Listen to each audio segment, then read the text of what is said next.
bahaya nih. Satu persatu borok mulai terbuka.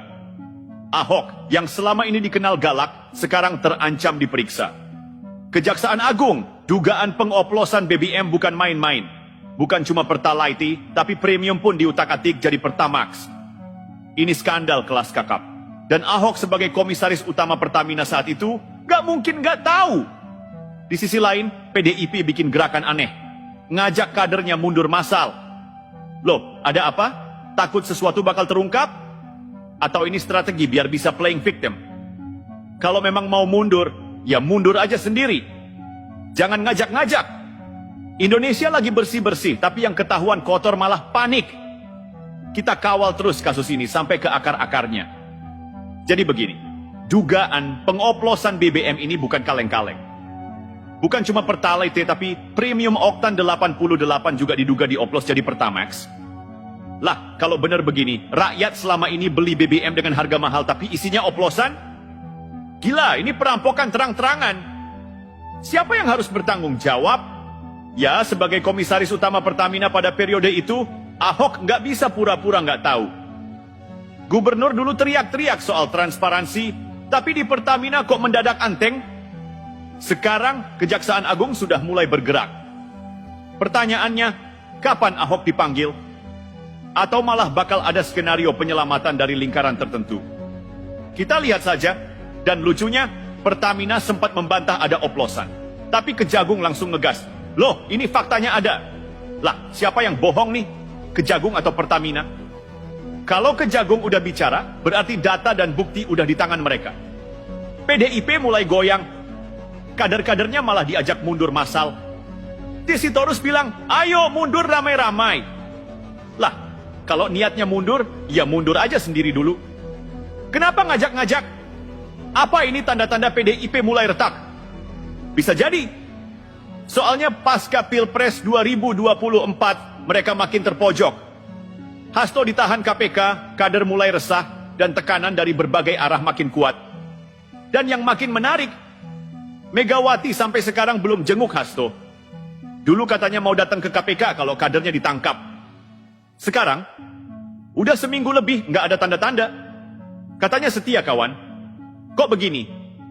Lalu tiba-tiba Guntur Romli dipecat. Ini menambah drama baru. Kenapa? Karena selama ini dia dikenal sebagai buzzer garis keras Partai Demokrasi Indonesia Perjuangan. Berarti ada apa nih di internal? Apa ada pembersihan orang-orang yang terlalu vokal? Atau mungkin ada kaitannya dengan dugaan aliran dana dari Hasto ke para buzzer? Nah, ini seru. Di satu sisi, ada kelompok yang teriak adili Jokowi. Tapi di sisi lain, muncul suara lebih kencang. Tangkap Megawati. Loh, kok begitu? Rupanya ada dugaan kerugian negara ratusan triliun dari APBN yang diduga melibatkan kebijakan lama. Banyak yang mulai menyoroti era pemerintahan sebelumnya. Kalau ditarik mundur, siapa yang menguasai politik Indonesia selama 20 tahun terakhir? PDIP. Jadi kalau sekarang ada skandal besar, ya wajar kalau publik mulai menyorot siapa yang berkuasa paling lama. Hasto mulai cari kambing hitam. Sekarang dia bilang revisi UU KPK itu ulah Jokowi. Lah, kok mendadak menyalahkan? Padahal faktanya RUU KPK diusulkan oleh DPR, termasuk oleh PDIP sendiri.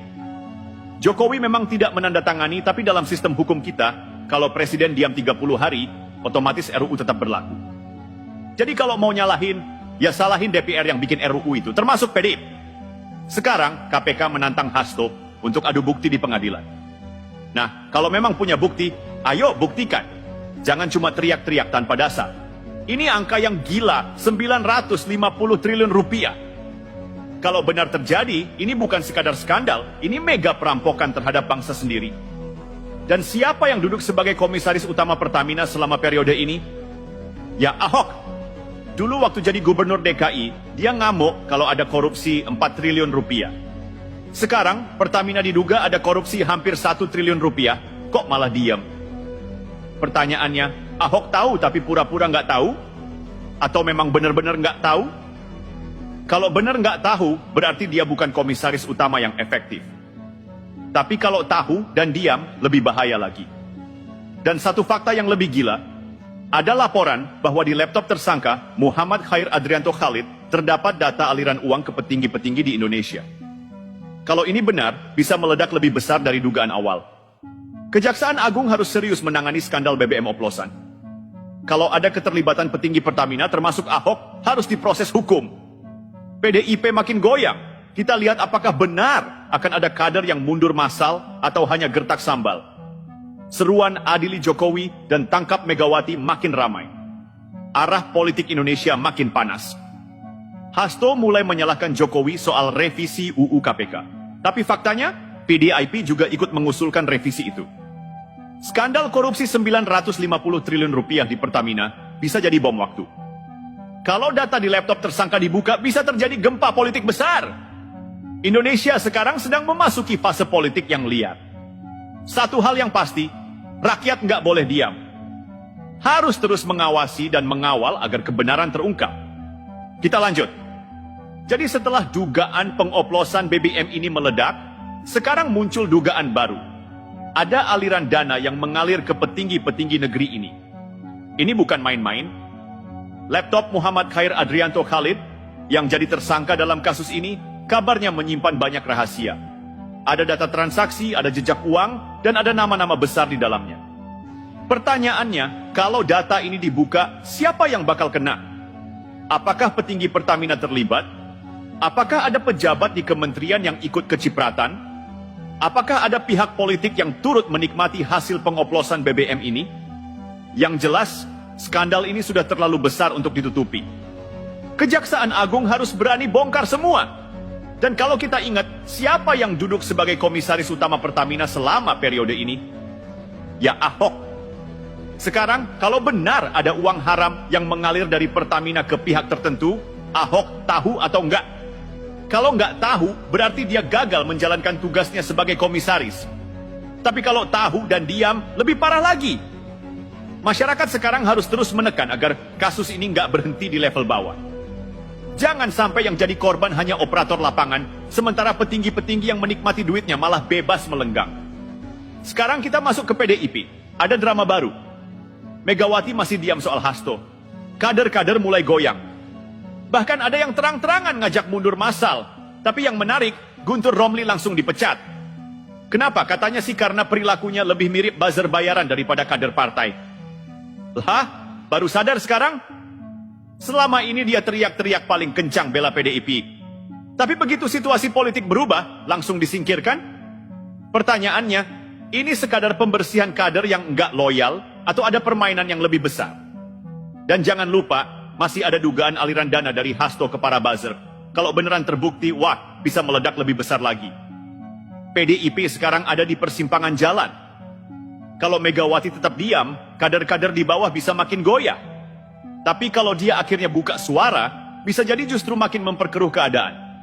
Kita lihat aja, apakah PDIP akan solid atau justru mulai pecah dari dalam? Kalau dulu seruan adili Jokowi masih ramai di medsos, sekarang mulai muncul yang lebih kencang. Tangkap Megawati. Kenapa? Karena semakin banyak orang yang mengingat kembali dugaan kerugian APBN ratusan triliun. Sejak kapan APBN mulai jebol? Sejak kapan utang negara melonjak? Dan siapa yang berkuasa selama ini? PDIP. Jadi kalau sekarang rakyat mulai menuntut pertanggungjawaban, ya wajar. Dan yang lebih menarik, ini bukan cuma dari pihak oposisi.